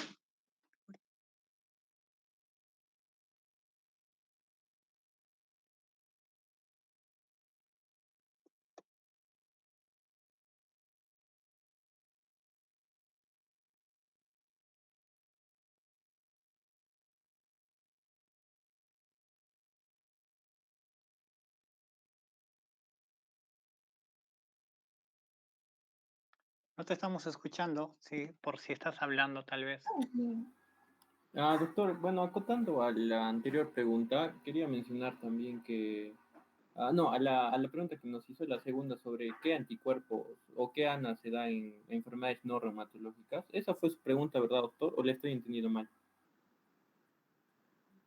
Sí, sí, compañero, este es los diferenciales, compañero. Ya, muchas gracias.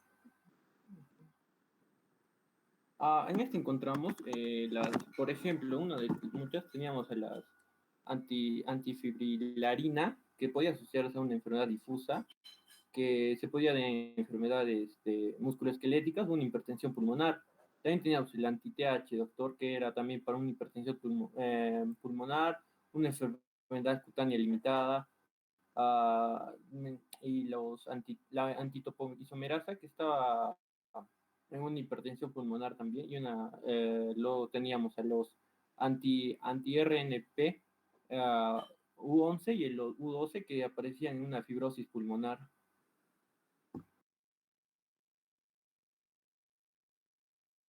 Ok, Yuri ya se conectó.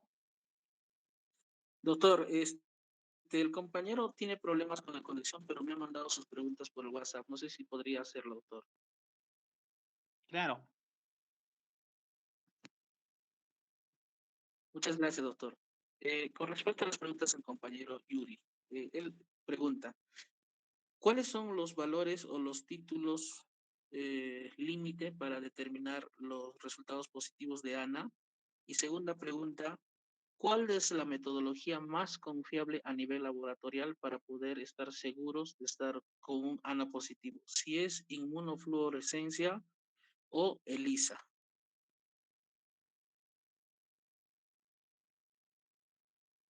Bueno, ya, en cuestión al título, hay un valor de corte que está estandarizado, que es que sea mayor a 1/40, pero también puede variar, ¿no? Entre valores de sobre 1/80, pero como digo, el estandarizado es 1/40 o sobre 40, ¿ya? Bueno, esa sería la respuesta, ¿no? Valores positivos es mayores a 1/40. En cuestión a la segunda pregunta, como mencioné, tenemos dos. Disculpa, compañera, se me fue. ¿Cuál era tu pregunta? ¿Cuál era eh, el mejor examen? No, no te entendí bien. El método diagnóstico más fiable, ¿por Ah, ELISA o por ya, ya. inmunofluorescencia? Indica el Ah, compañero. ya, ya, ya. La inmunofluorescencia es el más sensible para la detección de armas en comparación al ELISA.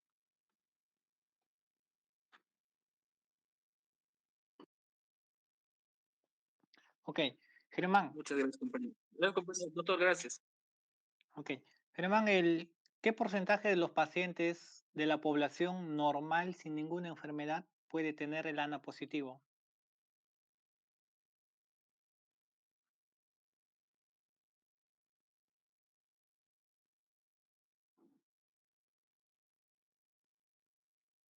¿Pacientes con enfermedades declaradas, doctor, o pacientes en sospecha? No, pacientes sin ninguna enfermedad. Si ahorita le hacemos un ANA a 1000 personas ahí en Cusco, ¿a cuántas les puede salir positivo?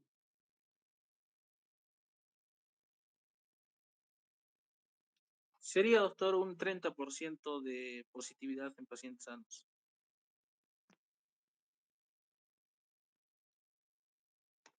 Ok.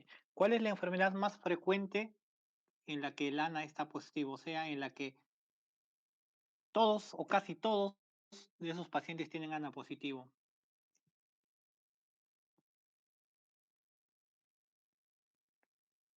En un lupus eritematoso sistémico sería, doctor. Ok. ¿Qué opinan María Fernanda y Gonzalo? Las mismas preguntas que le hice a Germán.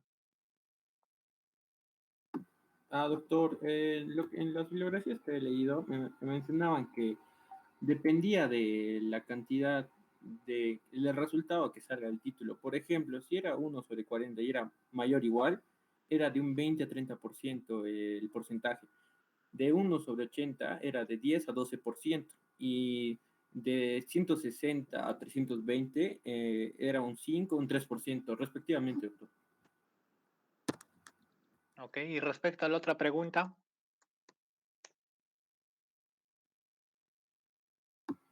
Disculpe, doctor, no escuché muy bien la segunda pregunta. ¿cuál es la enfermedad o cuáles son las enfermedades en las que hay un mayor porcentaje de positividad de ANA? Ya, doctor. En este tenemos al lupus eritematoso sistémico, al síndrome de Sjögren, en esclerosis sistémica también, doctor. Ok. ¿Y qué opinas, María Fernanda? Sí, doctor, concuerdo con la respuesta de mi compañero. Y bueno, para agregar algo, algunas otras enfermedades que también tienen alta positividad, que son que o tienen que ver con el tema, son la miositis y en cuestión de enfermedades que no son reumatológicas, también podemos encontrar el ANA, que son, por ejemplo, la hipertensión pulmonar, la esclerodermia, Ok, la... Ujú. perfecto. ¿Y ahora qué hacemos con Yuri? Necesito preguntarle para ver si es que le suma o le baja la puntuación que tiene de sus preguntas. ¿No se conecta aún? Doctor, sí, discúlpeme, mire, Yuri es uno de los compañeros que está de trabajo, doctor, igual que yo, y creo que tiene problemas con su señal porque él trabaja fuera de Cusco. Y solo por Ya, WhatsApp nomás, doctor, me ha respondido sus preguntas. Disculpe, no hay doctor. inconveniente. Bueno, igual las preguntas, al menos la segunda, ha sido una muy buena pregunta. Una sugerencia, mira, hay algunas preguntas que ya son preguntas que prácticamente durante la exposición se ha vuelto y repetido a decir, ¿no? Siempre calificamos la pregunta que se hace y también las respuestas a las preguntas que hacemos. ¿Ok? Entonces, primero, por ejemplo, el valor es como dice, exactamente como dice Gonzalo. El valor límite corte, y eso es para todos, es 1/80. ¿Ok? Es 1/80 y ahí termina. Teóricamente 1/40 es positivo todo, pero en la práctica y en la teoría, incluso para el lupus y para todo, 1/80 es el valor de corte. De 1/80 para arriba es significativo o positivo el valor. O sea, no siempre significa que sea pues lupus o lo que sea, sino significa un ANA positivo. Y 1/80 para abajo, un ANA negativo. Eso es por diluciones, por eso hay 1/80, 1/160, sobre 320, 640 y así sucesivamente. O algunos laboratorios lo informan como 1/100. ¿Ok? Eso, primer punto. Segundo, 1/80 hasta el 10% de la población normal sin tener nada. O sea, si de, de 1000 personas yo les tomo un ANA, a 100 les puede salir un ANA positivo. ¿Ok? O sea, es para que se entienda de que el ANA de por sí no es el diagnóstico, pero sí es importante, ¿no? Ante una sospecha de paciente con lupus, pero no es de que no tengo nada, no tengo ni dolor, ningún síntoma y por ahí me sacaron un ANA positivo y tengo que sea lupus, no. Muchos pacientes que vienen así, ¿no? Doctor, vengo porque mi ANA me salió positivo, ¿pero qué tienes? No, es que tenía una infección urinaria y me sacaron exámenes y me salió el ANA positivo. Ahí le preguntas, ¿tienes tal? Y no tienen nada. Entonces, o sea, en ese caso, pues no. Incluso algunas infecciones se pueden dar ANA positivo. ¿Ya? Eso. Segundo, hasta el 10% puede tener. Y si es más de 60, 70 años, incluso hasta un 20%. Y mientras más alto es el, el título, o sea, si es 1/160, ya baja 5%. 1/320 ya es casi raro de que sea una población normal. 1/320 ya siempre es un ANA positivo, pero que es secundario a algo ya. O será lupus, o será esclerosis sistémica, algo debe haber. Y si es mucho más alto, con más razón. ¿Ok? Mientras más alto es el valor, ya significa que es patológico. Incluso aparte del lupus, hay otras enfermedades en las que el ANA está en el 100% de los pacientes. Uno de ellos es el lupus inducido por drogas. ¿Ok? Dos, la esclerosis sistémica. ¿Ya? Entonces, de hecho, el lupus está casi el ANA está en el 95% de los pacientes con lupus, pero está en el 100% de esas dos enfermedades. Segundo, al respecto si es ELISA o inmunofluorescencia. El más sensible es la inmunofluorescencia y el más usado, el que nos dice, ¿no? Si es que nos da títulos. Se llama IFI, por inmunofluorescencia indirecta. Y es el que nos da también el patrón. Nos dice si es patrón homogéneo, moteado, todo. El patrón más frecuente en el lupus es el patrón homogéneo. ¿Ok? El más frecuente en esclerosis sistémica, en todo lo demás, es el moteado. En cambio, el ELISA es más específico. Significa que cuando sale ANA positivo por el ELISA, casi siempre es patológico. Pero él no nos da patrón, no nos da nada. Entonces no es tan usado que digamos. ¿Ok? Yo creo que eso es lo más importante que tienen que llevarse respecto a los anticuerpos antinucleares. Ya está por demás decirle, ¿no? Que sepan qué significa ANA, anticuerpo antinuclear, los patrones y los títulos.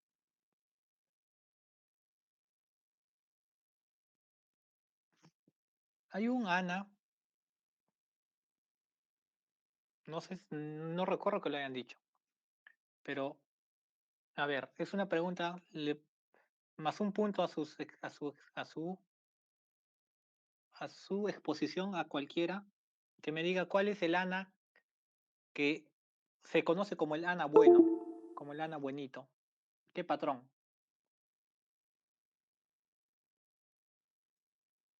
¿Alguien? Solo active su micrófono y... Bueno, primero empezamos con Horacio. Mario. Solo El sí, patrón ¿no? moteado sería, ¿sí? Ya, a ver, Gonzalo,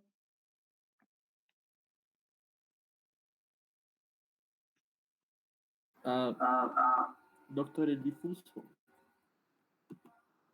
María, Fernanda, Sí, doctor, yo también considero que el difuso.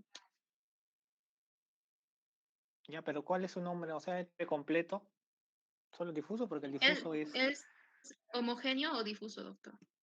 ya, ok. ¿Alguien del panel en 5 segundos? Porque ya habrán tenido tiempo hasta de revisar en el Google.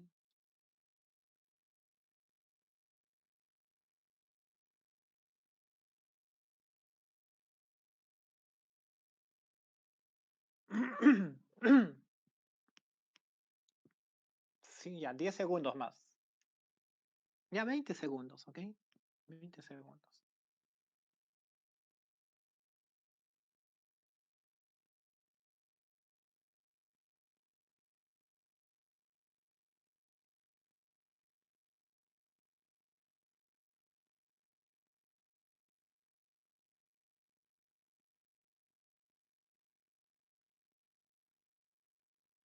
Ya, ok. María Fernanda, ¿qué es el ANA patrón DFS70?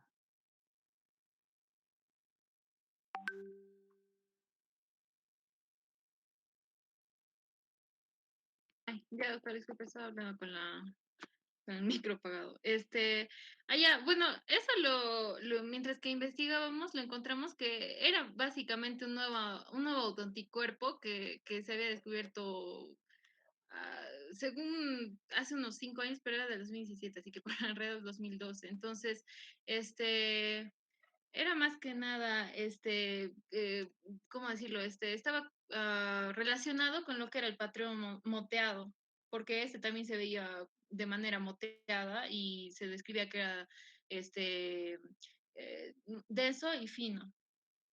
Y era como un solapamiento de tanto el moteado como el patrón nuclear, porque se veía en el núcleo de la célula cuando estaba en interfase.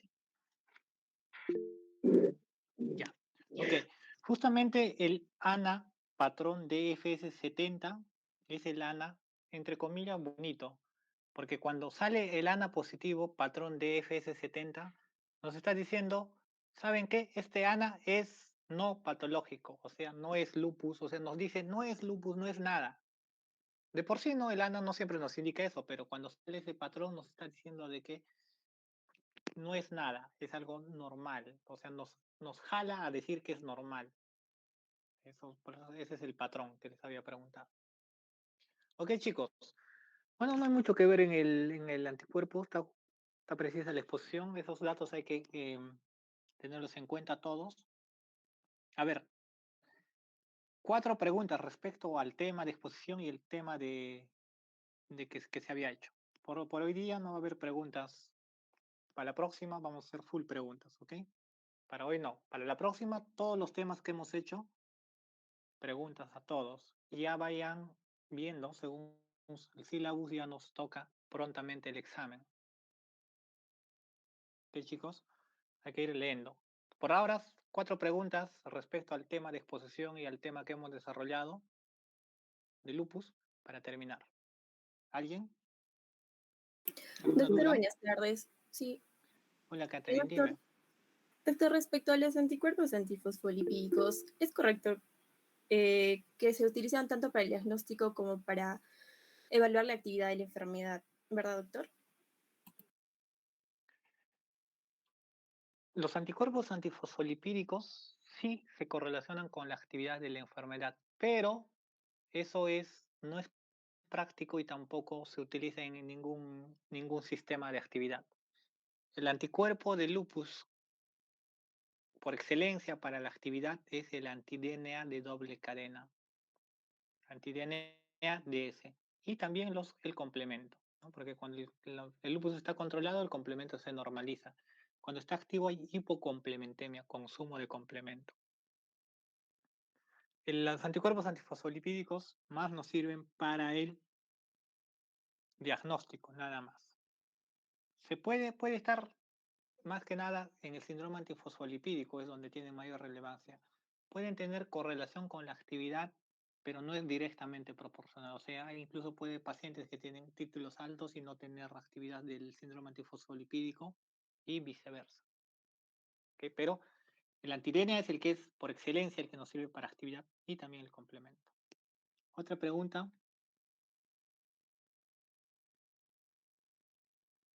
Doctor, ¿por qué el eritema en alas de mariposa siempre deja huella? Ya. El eritema en alas de mariposa no deja huella. O sea, es al revés. El lupus discoide es el que siempre puede dejar huella. El eritema en alas de mariposa no deja huella. Justamente se llama lupus cutáneo agudo porque no deja la huella. ¿Ya? Segundo, ¿por qué es en alas de mariposa? Por lo que les mencioné, ¿no? Porque son zonas fotoexpuestas. El lupus tiene bastante correlación con la radiación ultravioleta. Tanto es así que forma parte de su fisiopatología. Entonces, no siempre. Y es por eso que se da más en el dorso de la nariz y en los pómulos, que son zonas fotoexpuestas. A ver, Diego está levantando la mano. No, No, ya perdón, doctor, preguntaste, ¿no? sí, me equivoqué. ¿Alguien más está levantando la mano? ¿Alguna otra duda? Ok, chicos, entonces nos quedamos aquí. ¿Okay? Lupus, sí, bastante importante que sepan todo lo que se les ha indicado, ¿no? Que son los puntos clave. De por sí, todo el tema es importante en el lupus, priorizando el diagnóstico, los criterios y un poco y bastante los anticuerpos y un poco de la fisiopatología. ¿Ok? Ok, chicos, nos vemos la próxima clase. Creo que nos toca vasculitis. Yuri quiere preguntar. Sí, Yuri. doctor, disculpe. Para el dolor osteomuscular en los pacientes que tienen lupus, ¿qué se debe utilizar? Porque yo leí que no se podía utilizar mucho los AINES por su toxicidad cardiovascular. El compromiso musculoesquelético se divide en dos, ¿no? O sea, músculo esquelético es en forma general, pero es tarea de nosotros determinar por qué le duele. ¿Tiene mialgias? ¿Tiene miositis? ¿Tiene artralgias? ¿Tiene artritis? ¿No? Músculo esquelético es una forma general de decir, pero uno tiene que decir. Si es una artralgia o artritis, la hidroxicloroquina es suficiente con un poco de corticoide. Y si no mejora, metotrexate y leflunomida. Ahora, si es una miositis, o sea, si es una miopatía, dosis altas de corticoides y metotrexate, y si no mejora, azatioprina, o si no, inmunoglobulina. Esos son lo que se tienen que usar. Eres Yuri, es otro Yuri, ¿no? Son varios Sí, Yuri, doctor. bueno, 2 Yuris. Sí. Ok, ya. Entonces, eso es lo que se tiene que hacer. ¿Ok? La próxima, ANCA, algo puntual también, algo rápido. ANCA es más pequeño que ANA incluso todavía. Tienen que hablarme del patrón citoplasmático perinuclear, el ANCA PR3, el ANCA MPO. O sea, ¿cuál es la diferencia entre ambos? ¿Cómo es y con qué enfermedades se correlaciona más? ¿Okay? Y ya voy a ir coordinando con Diego para lo de vuestro examen. El examen va a ser por Kahoot. Creo que la mayoría lo ha usado, que ya es el examen que le hemos tomado al anterior grupo de rotación. Hay que tener en cuenta que en el examen teórico, en las exposiciones, en las participaciones, hasta ciertos puntos, uno puede tratar y lo que les dije anteriormente, ¿no? Más o menos puedo ver el tipo de pregunta que hago, ¿no? Y dependiendo de eso también califico la respuesta. En el examen no, en el examen o saben o no saben, o es incorrecto o es correcto. Es así de simple, eso es totalmente inamovible. Así es que hay que repasar, lean todo lo que se ha estado haciendo, tengan siempre sus apuntes en cada clase que hagamos, complementen con una lectura del CTO del libro que les he dado y eso es suficiente como para que den un buen examen. Ok, chicos, nos vemos a la próxima clase. Cuídense. Hasta luego, doctor. Chao, chao. Gracias, Gracias, doctor. doctor.